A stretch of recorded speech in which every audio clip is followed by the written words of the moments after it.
Right. I think we're live. Just bear with me 1 sec.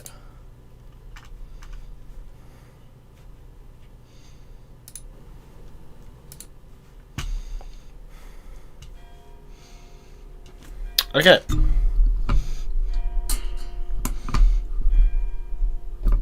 Right, hello.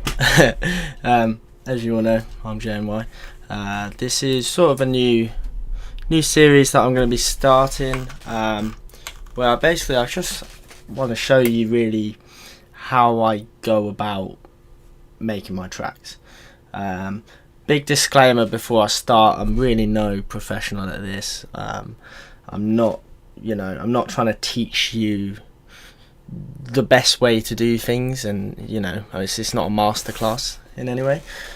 But I feel like I know a fair amount to be able to sort of maybe give some of you some ideas on how you can go about getting something together and getting into actually producing.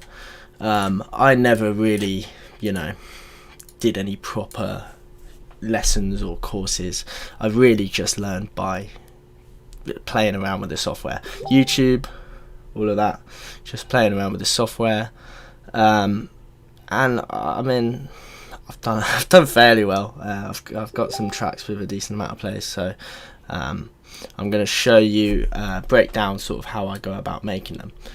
I thought to start off the first episode, I'd just get a track that I've already finished.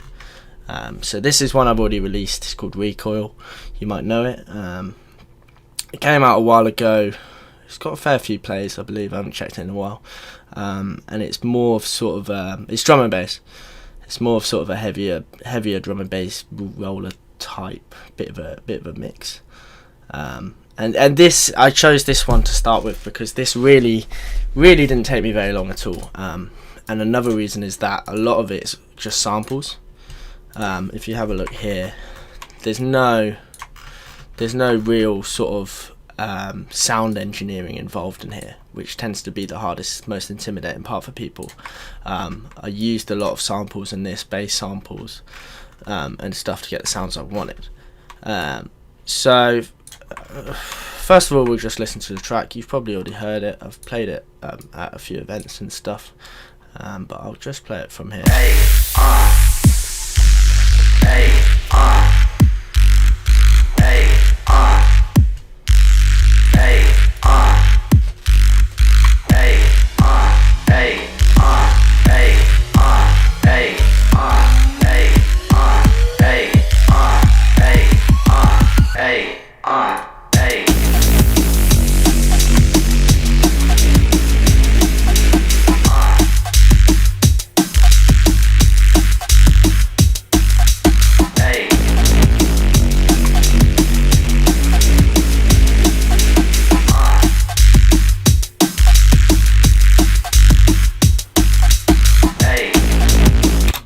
So you sort of get the idea. It's mainly just the thing that makes up the drop really is obviously the drums. The drums hit pretty hard, and then it's just a sort of, I don't want to say foghorn bass because I don't like that word, but it's just sort of a re-space that I've taken the sample and I've just modified it. And I'll get into all of the effects and stuff, but I've modified it to how I like, and then I've just put it over the drums, been a bit creative with other samples. But this, I mean, it's really not hard. It's quite simple, to be honest. And I think that's the best way to be when you first start.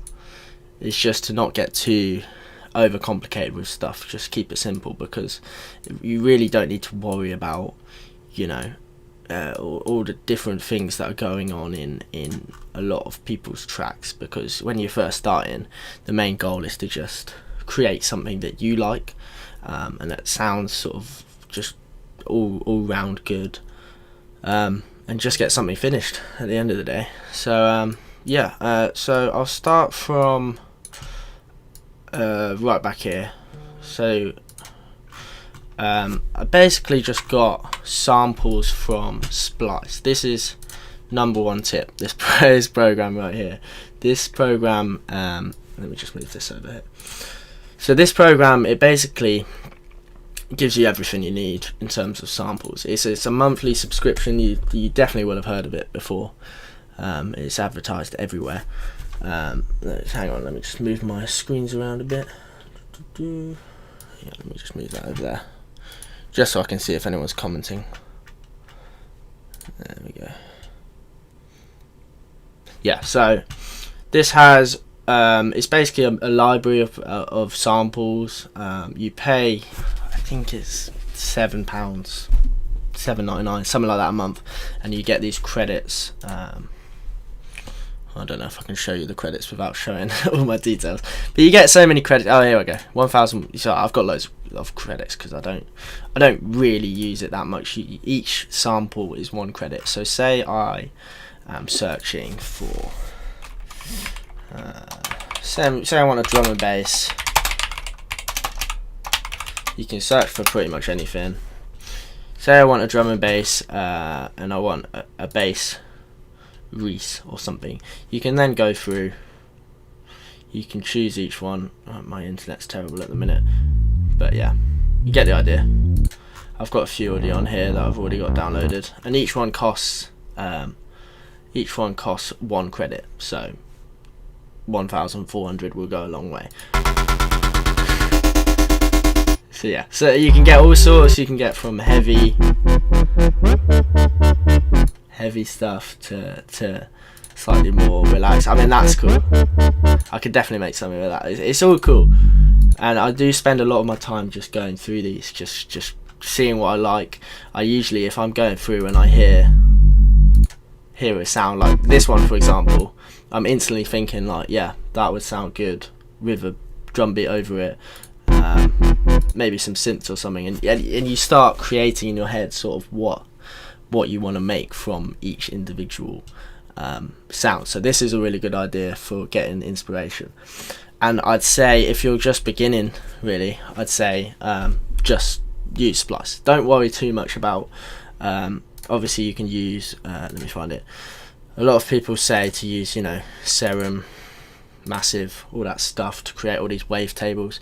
You don't need to get into that straight away. That could be a bit of a ball ache, and it's something that you need to spend time learning.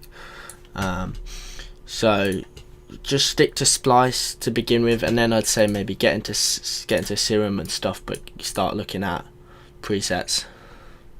That's the best way. And then even there's people who create their own sounds from scratch, and even I don't really do that. I'm really not at that level yet. I hope to get there eventually, but it's a lot of playing around and not really getting anywhere.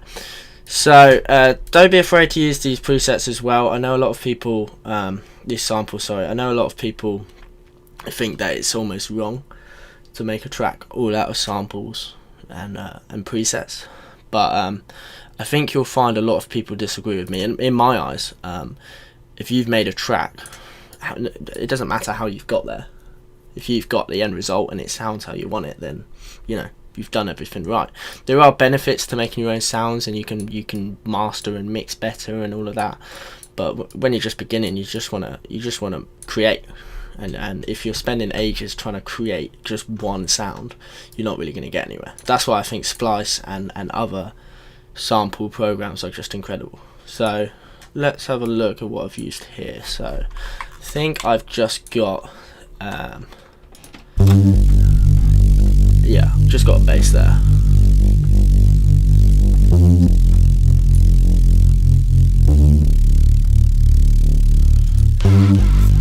So that's quite like an atmospheric bass. I obviously just listened to that on Splice and thought, yeah, that'd make a good sort of intro. And then I've added some effects, also from Splice, or probably from, I've got some FX packs down here. And this is just the intro, so you're just trying to make some sort of atmosphere.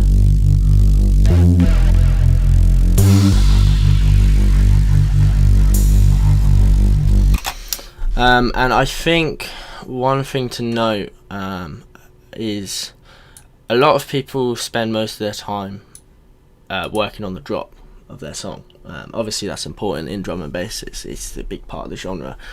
Is the drop's got, you know, it's got to hit hard, but the intro and the build up is really, in my eyes, that's what makes the drop. If you know what I mean. It sounds cringy, but it's true. Like if the intro and the build up is good, that will build up the tension you need to then release, you know, on the drop. So here I'll go through the sort of things I've used on the build up. So I've used a lot of risers, a lot of effects. This bit here, let's see what we got. Some cymbals. It doesn't have to be complicated stuff at all. Like this on its own sounds, you know, it's just nothing really, but it really adds to, oh god, adds to the progression, because you're going from 3 layers here to that extra layer, a bit of percussion. And the percussion almost brings the song on a bit. That's what you want to do with the intro. You're progressing the song every 4 or 8 bars. So you're progressing, adding more layers, and that's what in turn builds up sort of tension and stuff. So I've added this bit at the start is obviously quite basic, but then I've added a bit of percussion, some risers here. These are just, I think these are just vocal. Yeah, these are just vocal effects. Which again, I would have just got off Splice, so I would have just gone, you know, vocal. The great thing with Splice as well, this is 174, which is what I usually produce in. You can do 175 for drum and bass, doesn't really matter. But I usually, you can actually search per, oh god, let me get rid of bass. You can refine your search by BPM, and that leaves you with samples that fit the BPM. So this one's actually from another one of my tracks. Why keep you hiding where the sun is dark? So that's, you know, it's good vocal that you can use on pretty much any drum and bass track, because it's in 174, so it will match. If you drag that into this project, it will match the bars perfectly. You can also change it by key, stuff like that. That's something I tend to do, especially when I'm producing more sort of dance floor melodic stuff. Key is really important. It's got to be all in key. If you don't know about keys, it's not really the end of the world if you're just, you know, starting off making sort of drum and bass like this. But it is something to consider, because if you're dealing with vocals and stuff and they're even slightly out, it just doesn't sound good. So you've got to make sure stuff's in key if you're doing sort of, you know, like this track that I did, the Dark Sun one, that was all in key, and that sort of, you know, helped it sound way better. So these sort of vocals, they're just more effects really, chopped vocals. They're good to start with because they don't really need to be in key, and they don't drown out anything else. They just sound good. And yeah, so I've just got that to start, and then I better show you the risers. Again, nothing special. I've got a few packs down here for sort of risers and stuff. So you can get a lot of these online. Just search free riser packs, free drum and bass packs. Look, you can see all this stuff. A lot of this I got for free. Some of it I paid for, but the majority of it you can get for free just by you know, putting your email in, stuff like that. So there's that one, and then there's also this one here, which is a bit more of like a sweeping. But you can hear just that on its own, it builds up so much more tension. And then we're going from, at this point, we're going from the intro to the build-up. So what I've done here, you can see by the way the waveforms look, I've built up tension and then released it. So if we go from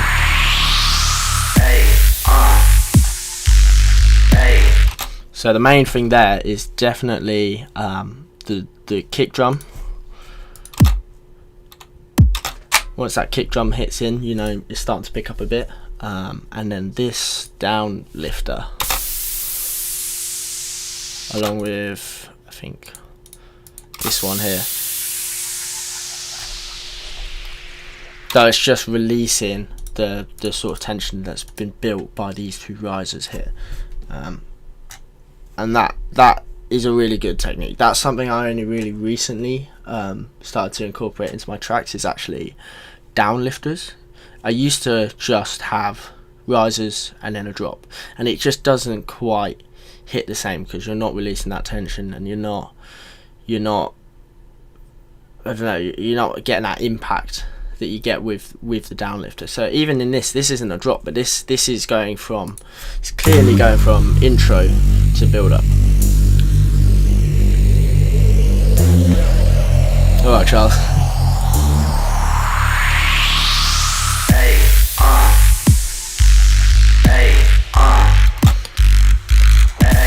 So the kick, the downlifter, the bass, along with the new vocals that I've introduced, they all work together to sort of introduce a new section of the song. You can tell that this is now starting to really build up. The vocal, again, no, that's not the vocal. The vocal, this is the vocal. Again, just from Splice. Honestly, Splice is amazing. And I think, let me check. Yeah, so it actually, when I first created this track, I had it the other way around. I had it, this is the original sample.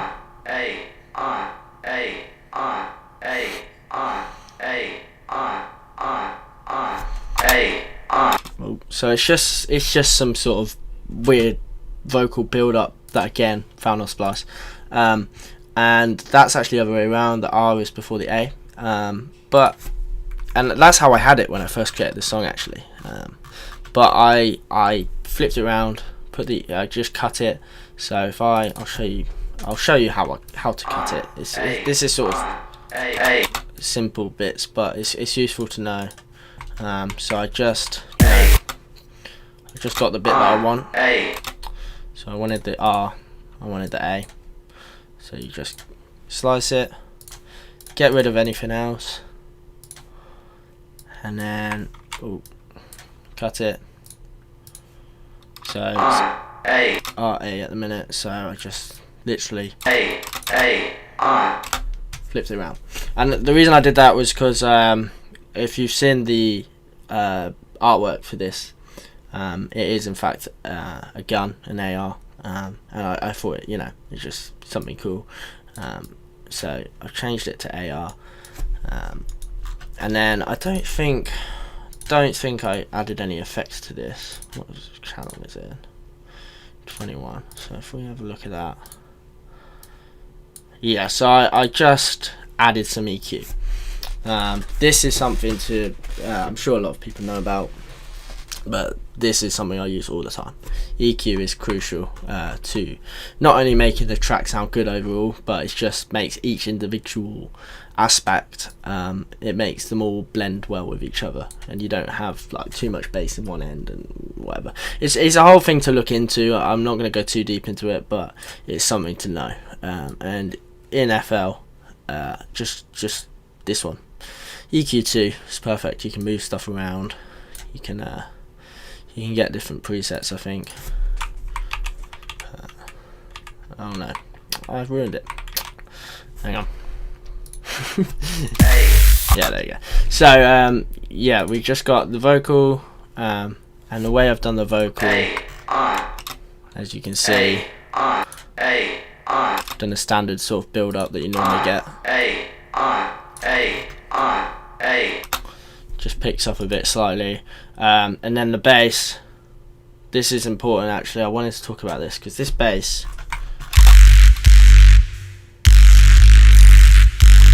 just a sample. This is all it is. It's just a sample that I've got of Splice, and this is just an example of how simple it is. You don't need to. I could probably make something similar in Serum.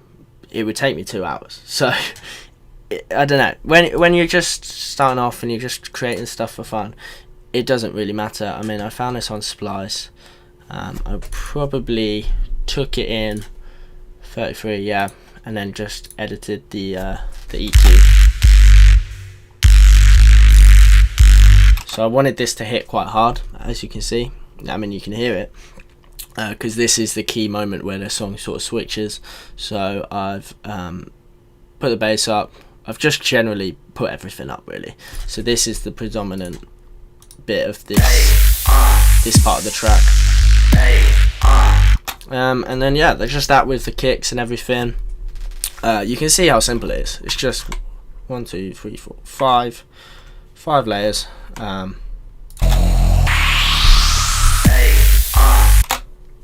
it makes for quite a good little build up. The things at the bottom that you can see here, these are just volume inserts. So all these do is you can modify the volume of certain parts of the track, or the master of the track, as it goes along. So here, let me see what insert 30 is. I'm not too sure. Yeah, so this one here, it basically, this bass line,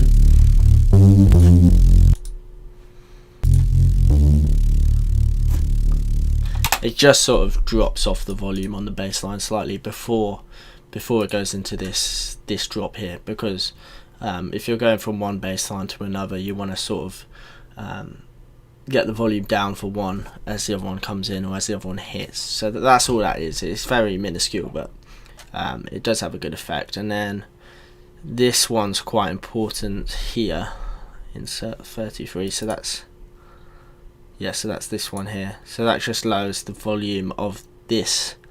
So this sample here, this bass that I've used in the intro, is actually used in the drop as well. So over here, and as you can see, I've got this volume insert here that basically means it's quieter in the intro and it hits slightly harder in the drop. It's minuscule, it really is, but it just creates a distinguished difference between the drop version and the version in the build-up. That's another good thing to do, actually. Something that I do quite often. If you are using some sort of bass sample in your build-up, then consider using it in the drop, because it will obviously match in terms of key and everything. It's the same sample, and it will show the sample in another scenario with drums and everything. And it does make for quite a good connection between the build-up and the drop. So that's just another little tip I have. But moving on, I mean, the build-up's simple. You've just got the standard kick drums picking up. It doesn't sound good on its own,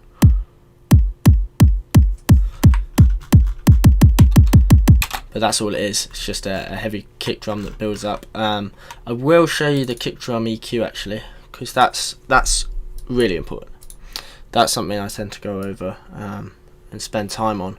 The kick drum, especially in a drum and bass track, same with house, bass house, anything, the kick drum has to hit. It really does, because the kick drum, it hits, and it provides for the bass that comes after it, if you sort of understand what I'm saying. So if the kick drum's hitting hard, then the whole bass sounds hard. So this here, just put the bass up slightly and kept the sub down, so you've just got this slight peak. If I was to then put this down, it's not the same at all.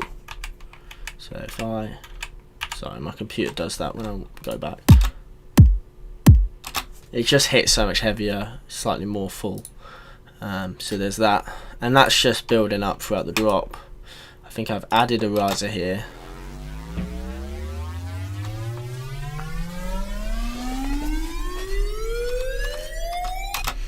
Another pretty cool riser found on Splice. That's all it is. I probably changed the EQ again on this one. I tend to no, not on this one. I do tend to change the add EQ to every sample I use nowadays, just because it's good to be able to edit that as you go along. It's really good for mastering.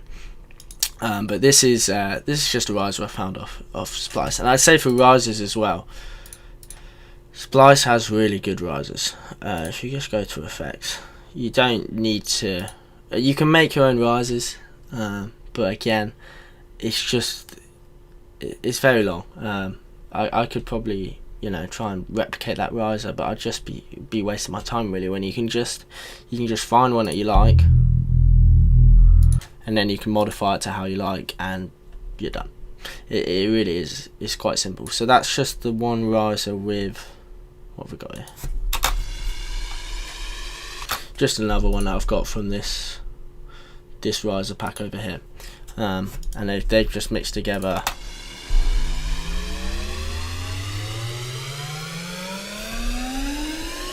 You know, even just that builds so much sort of atmosphere and tension. So when you add that and combine it with everything else that's going on,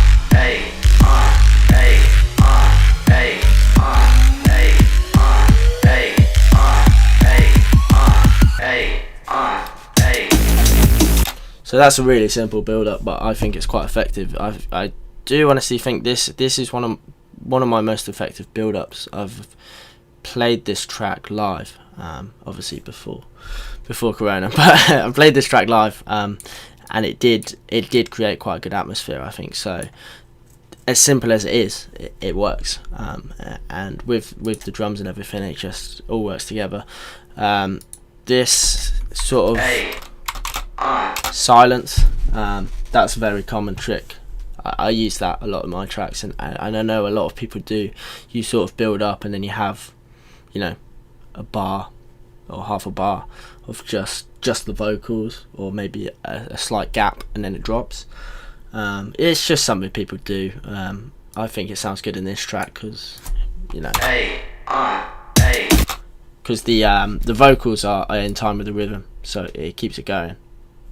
I don't know how to explain it, but you know what I mean. It sounds good, and then it just goes into the drop, obviously, which we'll get into now. The main thing with this drop is this downlifter. As I said before, with the it's the same one that I used here, going from the intro to the build up.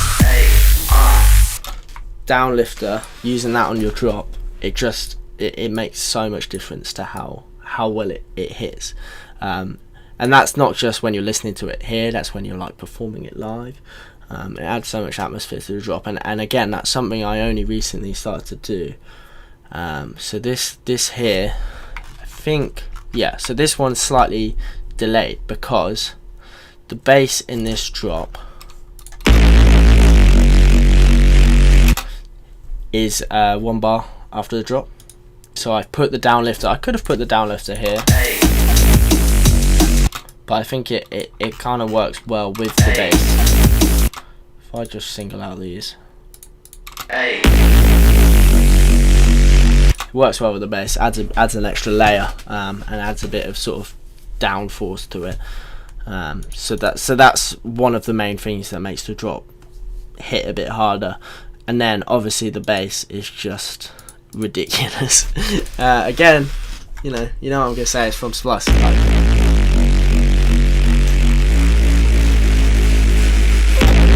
So this is just, oh, my game's downloaded. So this is just a bass I got off Splice. Let's hear the full thing.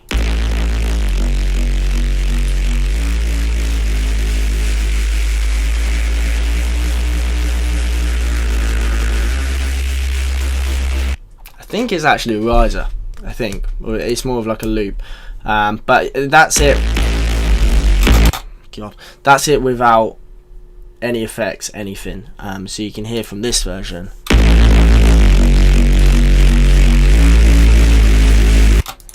that I've sort of beefed it up a bit. I've literally only used EQ. I tend to, with my newer tracks, I'll use some other presets, you know, to get it a bit fuller.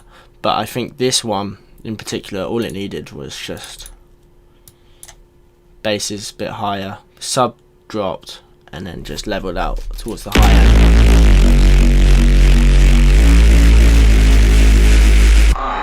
And even just on its own, you can tell that that's going to hit pretty hard. And then combine that with the drums that I've made. I'll show you the drums.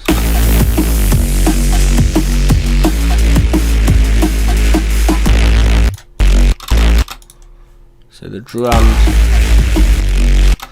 I think while I've been going along, I've actually managed to change the drums slightly. So what I'll do, I'll just reopen the track. Ignore the track names. Some of them are terrible. Sometimes when you're saving a track, you just don't know what to call it, so you just come up with something. Yeah, right, here we go. So this is before I started the stream, so just making sure there's nothing modified. So if I get the drums only, as you can see, there's a lot of layers to the drums.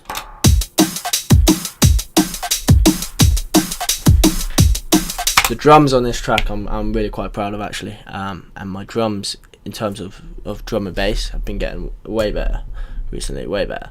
So I'll go down each layer. I mean, on its own, you can tell it's pretty cool. It's a pretty cool beat, and it's just comprised of just samples. So the kick drum, you've heard this.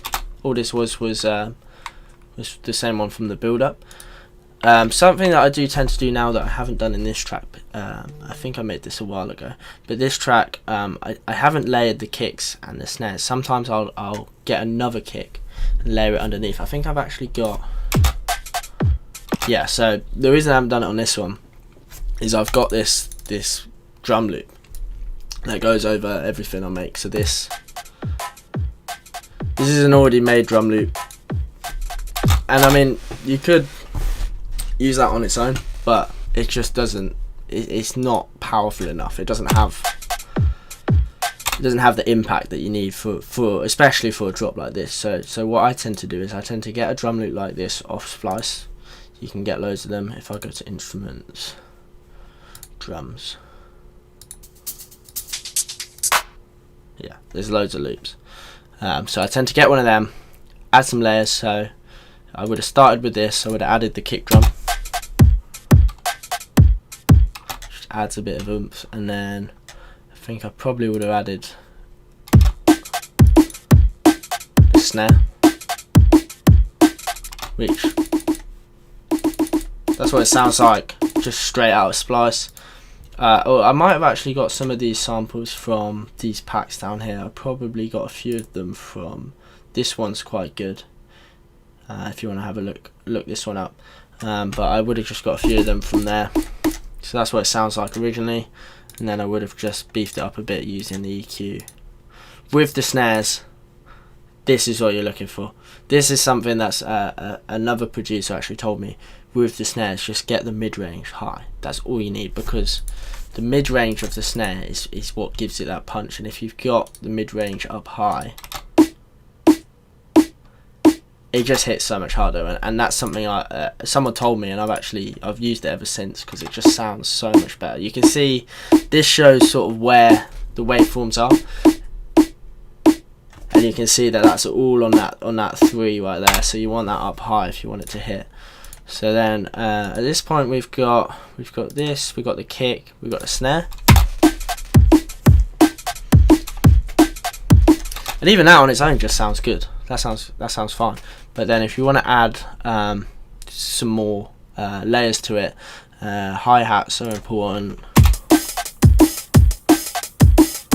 And this is again just a hi-hat loop. Pretty simple, but it just adds that extra layer, and it fills in the gaps as well, which is really important with drums. You kind of want to fill in the gaps, otherwise it can sound pretty empty. Certain genres, rollers especially, you don't have to worry about that because you're focusing on the bass. But a more sort of heavy track like this, you want to fill the gaps. You want to make the whole thing sound more full. So we've got this, and then I've also got another hi-hat loop here, which is a slightly harder hitting. And then I've actually layered the snare on this one. So I've got another snare here. I think this is this is a snare loop. So that's it before any effects, and then let's insert 10. I would have again EQ'd the middle like that.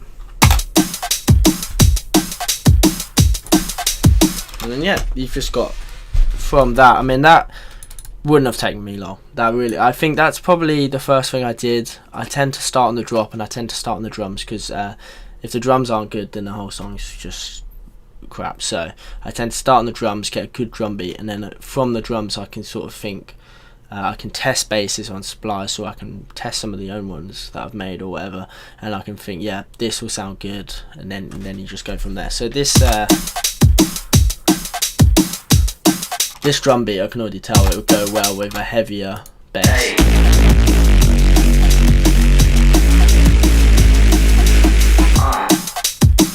So like this bass is quite drowning in a way. It drowns out the drums slightly, which is not always something you want, and you can fix that by looking at the EQ. So if I go to the EQ of this, so if I know that this is drowning out the kick drum, for example, you'd put this down, or you could get into side chaining. Side chaining is something I do now. I didn't do it in this song.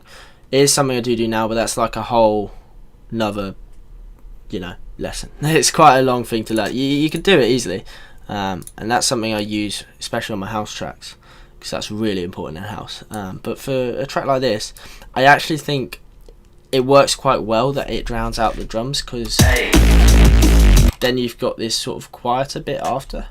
So this second bar is with the bass I used in the intro, and it has a few more gaps. It's a bit quieter, so it allows you to really hear the drums, and then you're sort of going from this heavy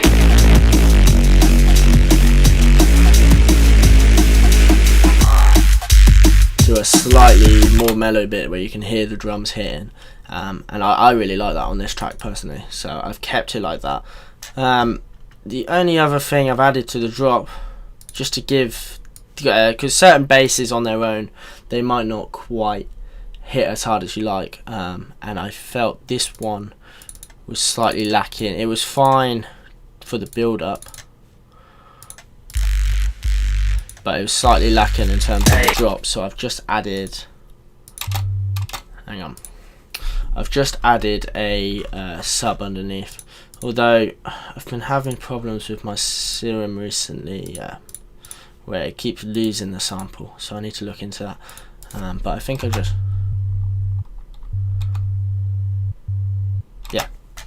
really nothing. It just fills it out a bit more, and it's the same notes as the bass. I don't think this is doing all that much, to be honest. I think I probably just added this in as a last minute thing, but if I just play these two,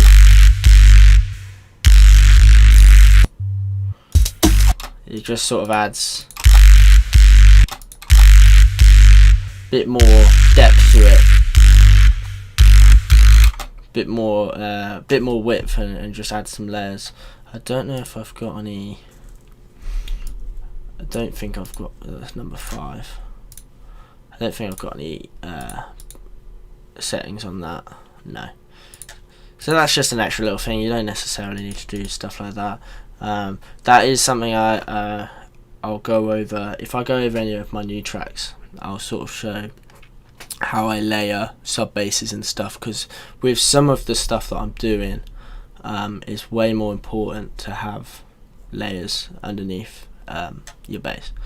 So yeah, apart from that, that's the first drop. I mean, it's really, as I said, it's simple. It's not complicated in any way, and it's not something that I wouldn't think that someone could not do. I think everyone could do this, especially with the samples and stuff. I think anyone could get on FL, and once you've got familiar with how it all works and stuff, you could easily just make a drop like this, work on a build up, and then release the track. That's all I did for the first sort of, when I first started producing. I'd be on my laptop at school and I'd just play around, see if I make anything, and then yeah, some of the tracks ended up doing really well. And it's funny, the tracks that I've done the best, I really don't like, but clearly other people do. There are some ones that I've done decent, that I do like, and I'm hoping some of the new ones I released that they do well.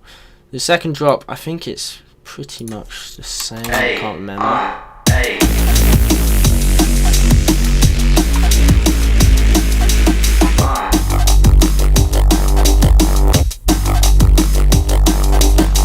So I've just got another bass, pretty much. Just another splice bass. This one's from Teddy Killers, who is a sick artist, very heavy drum and bass, but he's got a lot of stuff on splice for sort of heavier drum and bass. I think I've used most of his packs, but I clearly just went through and thought, yeah, this is sick, and it fits really well with this first bass. So then I would have just taken this, you know, gone to insert 35, and I would have just added a bit of beef to it, just using the EQ, nothing special, and then yeah, so let's just hear that one again.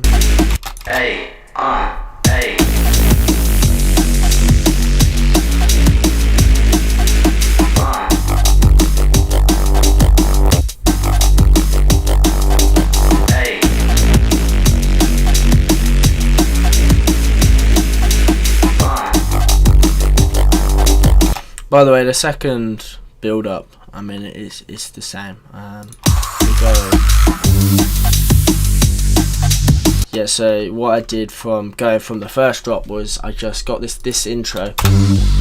Obviously you can't go from the first drop straight back into that intro, it's too quiet, there's not enough going on. You can't like release that much. So I've added a drum beat to it, and it just sort of helps the levels stay quite high.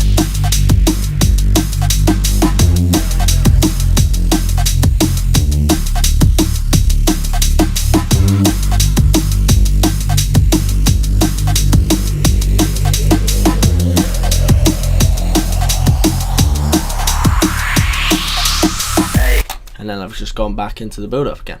So it's really simple. I mean, I think after the second drop,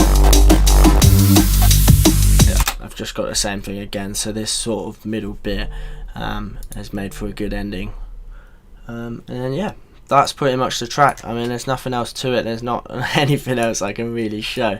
There's obviously some volume edits, and then I probably just went through at the end and did some basic mastering.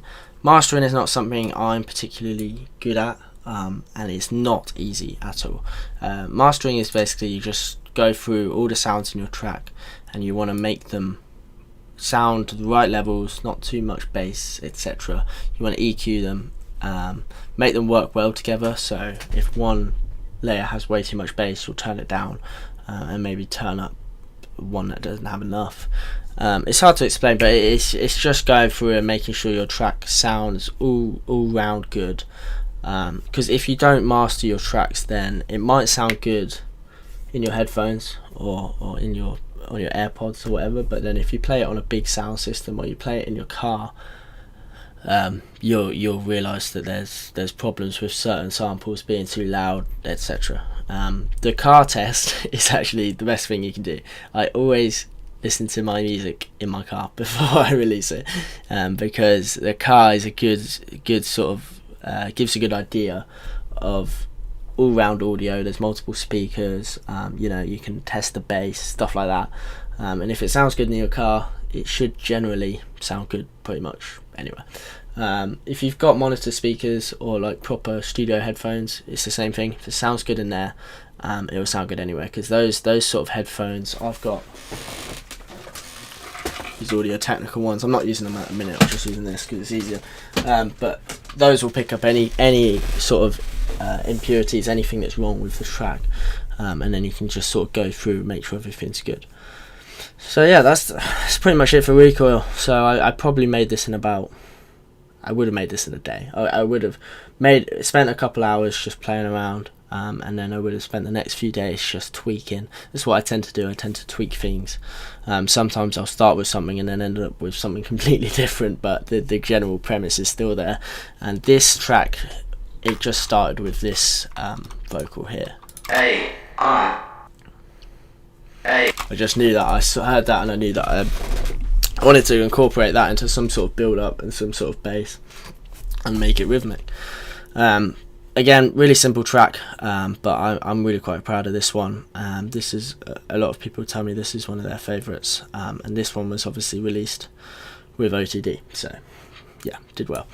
I think in this was obviously the first stream, but in future ones I will get into, you know, making stuff, getting on with making stuff from scratch. We'll see if we can get anything put together. I was hesitant to do it in the first one just because sometimes when you're producing, if you do, you understand that you spend ages just messing about with kick drum, you might not get anywhere. But I've got a few things that I'm working on, and I think if I've got a sort of rough idea of what I want to make, that means I can do a stream and not get stuck and not be repeating myself, etc. I'll show you, if you've stayed this long, I'll show you a little something I'm working on as a sort of little treat for staying this long. I'll show you, this is one I want to release soon. It's not overly complicated, but it's slightly more, slightly more complicated than Rico. This is more of a dance floor-y.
Yeah, that's one that I'm working on in a minute. I really like that one. It's more of a dance floor type. It's still got a lot of work. I mean, the bass is something I wanna beef up a bit. But yeah, that's just a little sneak preview. And on that note, I think I'm gonna end this one here. Thank you to everyone who joined, and anyone who's watching this back on YouTube. This will be available on YouTube. I'll be streaming. I don't have sort of a schedule yet, but I'm going to speak to Will, and Will will announce next time I'm streaming, and hopefully we can get into making some stuff. And you guys can, obviously, you're welcome to let me know if you have any ideas or anything. So yeah, cheers for watching.